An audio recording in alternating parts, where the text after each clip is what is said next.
Benavidez, he said that you signing with Zuffa is a roadblock to y'all possibly fighting. Do you feel that way? Why would that happen? Why? I don't know. That's just how he feels. He was like, well, you know, I don't know if Zuffa's going to work with us or whatever. So 100%. Why wouldn't they? That would be so silly not to.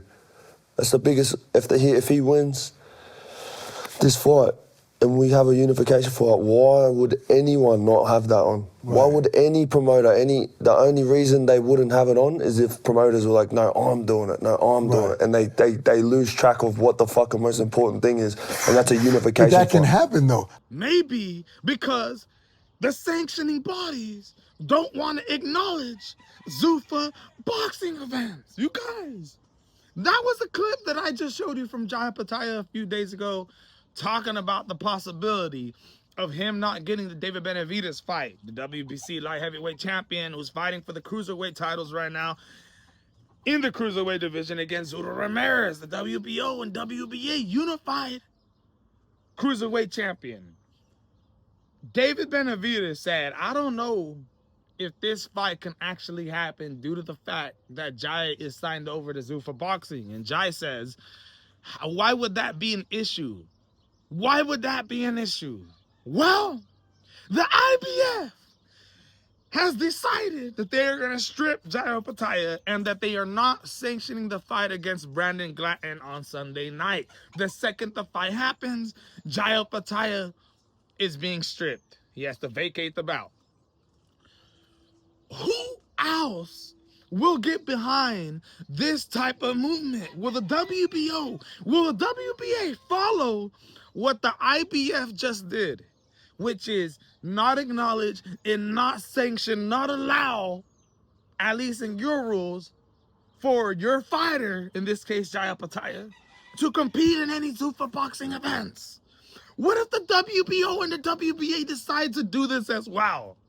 The WBC, I won't be surprised if they tag along. You're talking about the money-hungry, corrupt, favoritism WBC, who is out here putting off fights like Rico Verhoeven versus Alexander Usyk.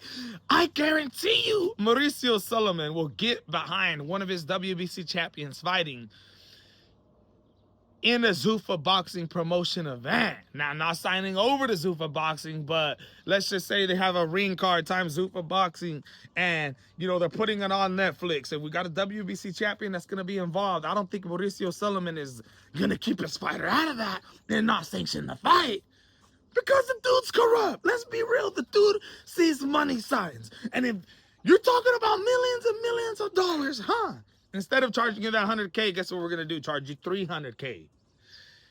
But the sanctioning bodies do have the power to keep themselves out of the Zuffa boxing fights. And that's what scares me the most for Zuffa boxing, because they're young in their career so far, trying to build themselves up, trying to get a lot of respect, trying to get a lot of big fighters to come over and sign over. Well, I'm sure if Jai Opetaia knew that the IBF wasn't going to sanction this fight and that they were going to strip him, I don't know if he would have actually carried on and signed over with Zuffa Boxing. Maybe the comfort, maybe the money was that much bigger, that much more, that at the end of the day, it wouldn't have changed anything. But what does this mean for fighters like Jesse Bam Rodriguez, What does this mean for fighters who are looking to become an undisputed world champion or currently have a bout by one of the sanctioning bodies, but want to come and fight for Zuffa Boxing? I'm going to get stripped of all my titles if I come and sign over to Zuffa? Or I participate in a Zuffa Boxing event?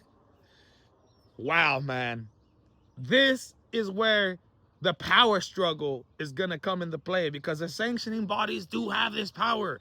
And if they are getting together and telling each other, dude, you had Zuffa Boxing coming out here talking all this crap on the sanctioning body, saying that they're not going to acknowledge us, but all of a sudden flip it up. They're trying to create their own title. Nah. Guess what? We're not going to play game. We're going to sit out on the bench and not allow this game to happen.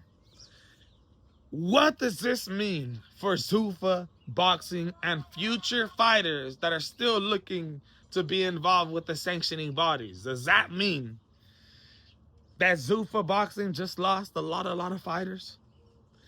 This is absolutely interesting to see what's going to end up taking place, but the IBF is the first sanctioning body to really put their foot down and not allow one of their fighters to fight under the Zuffa Boxing banner who are participating for the Zuffa Cruiserweight World title. Guess what? We're just gonna strip you. And now, like the video that I just showed you, I bet you Jai Opetaia had no clue this was gonna happen. He said, why wouldn't it happen? Well, maybe they won't sanction your fights. My goodness. Jai Opetaia, I'm very, very interested to see what he's gonna have to say today. You know, for a fact, there's gonna be some interviews going around. This is absolutely breaking news and a hit to Zuffa Boxing, in my opinion. They're going to have to do a better job of, when they're trying to sign some of these undisputed fighters who are still young in their career, you know, and not trying to be like Terrence Bud Crawford yet, you know, or Shakur Stevenson, who has, you know, bouts in multiple divisions. Guys who are still trying to work with the sanctioning bodies. This is absolutely interesting. This is the MMA Boxing Addict channel reporting to you, and I'm out.